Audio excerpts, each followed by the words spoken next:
And so they give me a cookie and they give me 2 10-milligram Percocets, which that is a lot of medication, in my mouth, the nurse, and told me to take it.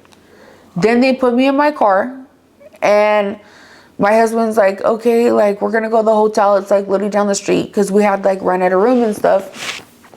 And I was like, no, like literally I'm gonna die. I was like, there is no way I'm gonna get out of this car. Like, no freaking way. Like, I can't even walk or anything. And he's like, oh no, you're just having like an anxiety attack. And I was like, no, literally I'm gonna die. I said a prayer and I was like, I asked the Lord to forgive me for all of my sins. So he ended up dying in prison. So a family member of mine, which I won't say who it is, she did witchcraft on him, and he ate something in his dream, and the next day he died of a hematoma. Not like a hematoma, it's like something that happens, like you're bleeding internally to death in his stomach. And so he died in 30 seconds. My husband was dead, and you know, that was the father of the children that I had. And so I was like, if I'm dead, like, they're not gonna have anyone. I started feeling like this, well, I seen this tunnel, it opened up, and it was like black and purple and blue and green and just like all these colors, actually really beautiful. But it was like not above me or beneath me, it was like right in front of my face. And I'm in the car like this.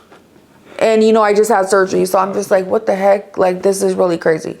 So then all of a sudden I feel like a vacuum, like sucking my soul out of my body. Then like I go in this tunnel and there's like an angel of light with me. We're shooting like upwards, like, and we're twisting around, going around and going up, up, up. And it's like the speed of light, like so fast. Then we get to like the other side. And then I just remember sitting with the Lord, like the memory of me, like I'm a child at the time. Like, you know, because he says in the Bible, like he looks at us like, come to me as little children. Right. So I'm sitting with him on top of the whole world. And I'm like talking with him. Beautiful. And then I had seen like a glimpse of heaven. Like, it was so beautiful. Like, everything was alive. Like, the grass was alive. Flowers, like, they would sing like beautiful songs. It was almost like there was like glitter in the sky, but with like, it was dark but not dark, like light. It's just different colors. It's just, but it was the most beautiful feeling, just so amazing. And I really just have like a glimpse of it that I remember. And then all of a sudden everything turned black, and then I went back into my body, and I was in severe excruciating pain. And they're like, hello, you know, like trying to call my name and all this stuff. So it was like 5 minutes I was dead. They put me in the hospital. They took like all the drugs out of my body. Like, I have nothing. They would not give me nothing for like 2 days. And my whole sweater was drenched full of blood. And I was like so scared. Like, it was so traumatic for me after I died, because I was just like, I can't believe this just happened. Like, and I don't want to be here. And like, it was so many emotions. And I was very depressed for like 6 months. And I would just cry all the time. And when I was in the hospital, I almost died again for a third time. Like, the monitors were going off, and I called for the priest to come. Like, I was panicking. I was just like, you know, I need a priest to come right now. Like, I need someone to come pray for me, because it was just so traumatic. After that happened, you know, I tried to recover and everything. I didn't have any more issues with my body, like my breast again. But I did end up like getting pregnant. I had to go visit my grandma's sister because her son committed suicide. And so he had like a sleep apnea mask on. He took a bunch of medication. He was like only in his 30s. And so he was actually a normal guy, but he got robbed and they hit him in the head like several times. And so they made him like mentally ill. And so he was on like a bunch of medication, and like he wasn't doing good because of like all those things. I had went to his funeral. She was a mess, because like, who wants to see their son die? You know, like, that is so sad. Like, we're not supposed to leave before our children. At the time I was pregnant. I was about 5 months. I had a miscarriage over there when I was on the trip. And then like, my mom was like really rude. She didn't even care. She was telling my sister, come on, let's go. Like, we need to do laundry. You know, like, I was just like, who talks like that when their daughter's going through something like that? And so I was just kind of depressed like the whole trip. And then I had came back and I was working out, like feeling better, like, oh, I'm not pregnant anymore. Like, out of nowhere, like, I started having like these sharp pains like all over my body, like somebody was stabbing me to death. I know I'm gonna die. And so then the ambulance comes and they're like, you lucky you called us. If you waited 30 more minutes, you would have been dead. And so they said I had tubal pregnancy, but they said that it went really far to like 5 or 6 months. So I actually was pregnant with twins, and I didn't know that I was still pregnant. Wow. Growing on my tube ruptured and I was bleeding. But by the grace of God was the only reason why I was alive. And so then I had to have a C-section, and they had to take the baby out, and I went home with nothing, and I had to recover from that surgery. You know, it was just so traumatic. And then my husband at the time had an ex-wife, and she just, I don't know, got with somebody and just had a baby. And she was like calling to like throw it in my face, literally the day that I just had the surgery for everything that I went through. And try to come over my house and like basically throw it in my face. I'm just like, what an evil person, like who does that? You know, so like I just go through all this stuff, you know, with his family, and then this woman is like stalking me all the time. The one that's like not the ex-wife, but the other one that's like obsessed with him, that's like best friends with the sister. And so I come to find out she's doing like all this witchcraft on me. So I start going to like, because I'm just like, how can one person go through all this types of stuff? So I go to like a medium or whatever, like those psychic tarot readers, and they're like, yeah, she's doing witchcraft on you. She put a death curse on you. Like they're telling me all this stuff. And I'm just like, of course I'm mad, you know? I start like getting into the occult and I had a conversation with God. Like I was mad at him. I was like, I've been serving you my whole life. I've been going to church. Like, how could you let all these things happen to me? And at this point, like, okay, I grew up in the church, but I didn't really know the word of God or like the Bible to really understand like why this is happening and what is going on, you know? And so I'm just like, this is not helping me. I was like, how can you just leave me for dead, basically? I actually start going to like a bunch of witches, and I get involved in Santeria. And I got 7 ceremonies in Santeria, and so they would get like animals, and we would do like blood sacrifices, and they would use the animal to basically take like the witchcraft or sickness or illness like from your body to put it in that animal. And so I would be like, oh wow, that's so sad. And they're like, are you gonna feel bad for yourself or the animal? And I would be like, I guess myself.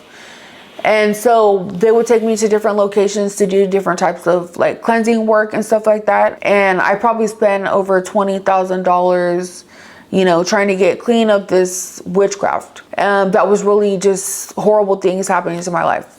So it doesn't last long. It lasts only about 30 days. You know, things start getting better for me. But then in about 30 days, like things just basically go back to like being bad again. So then I'm just like, you know, obviously I feel like these people are not helping me. So I go to like another witch. You know, she's devoted to like the angel of death, Santa Muerte. I don't know, she had to do some cleansings on me. Each one was like $2,000, but I was just like, I don't care. Like at this point, it's just like whatever, like I just need the help.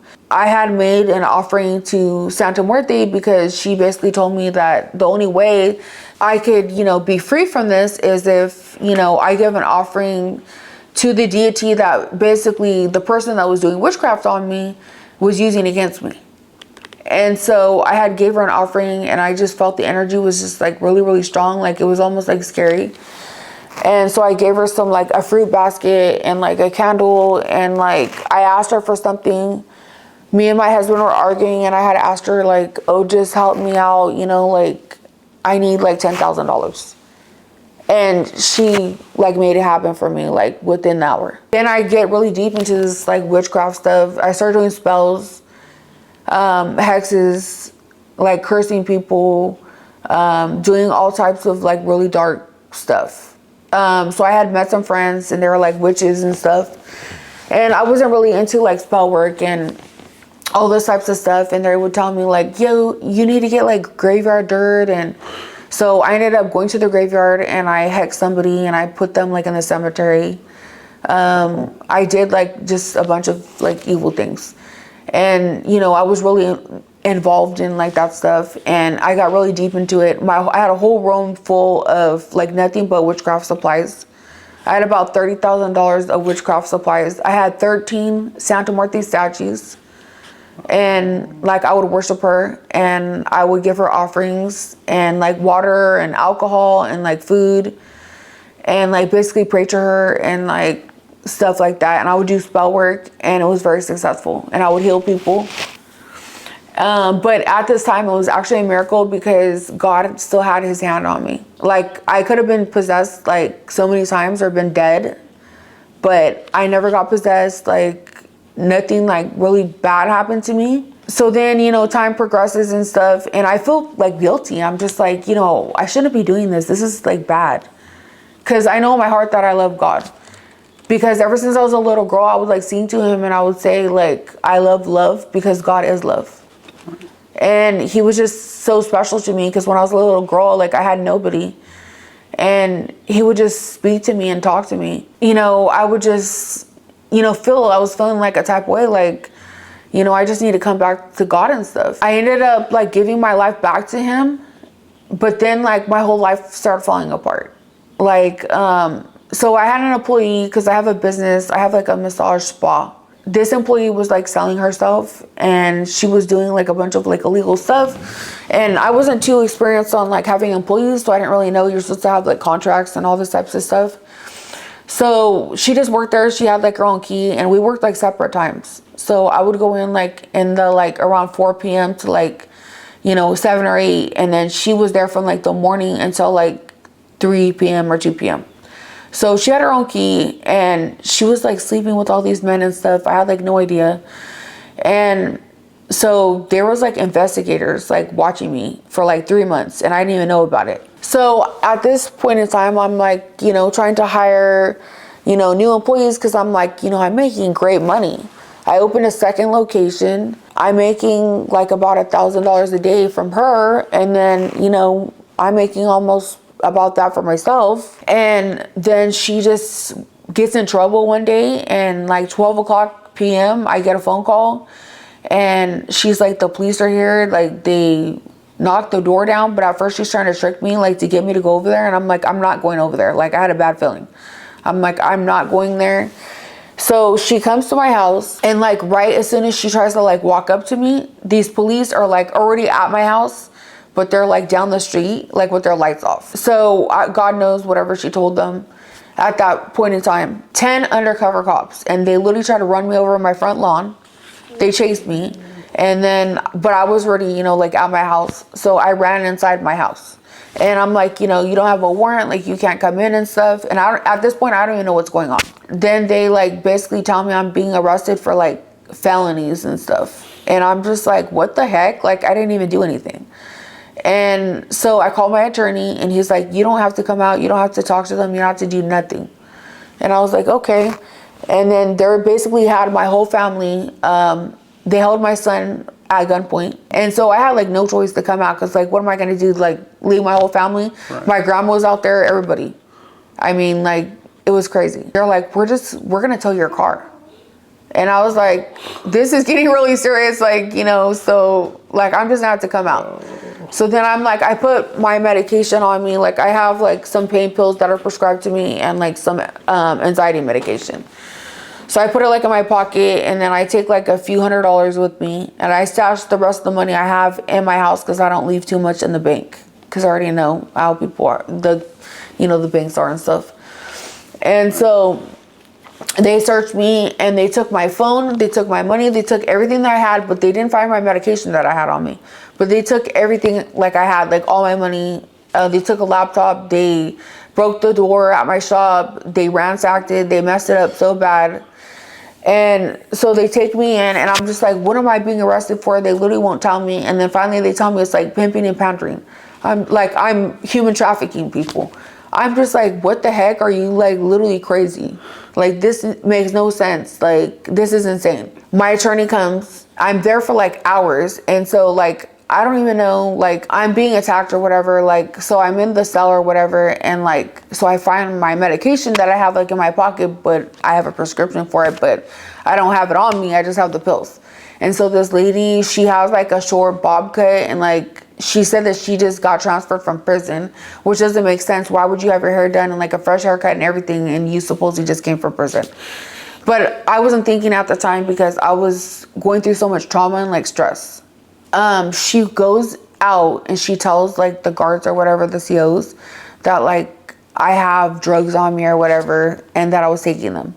So then they literally take me into this holding cell. They pat me down. They make me squat and cough and like take all my clothes off. It was like so awkward and weird and like embarrassing. And they found like whatever the medication that I had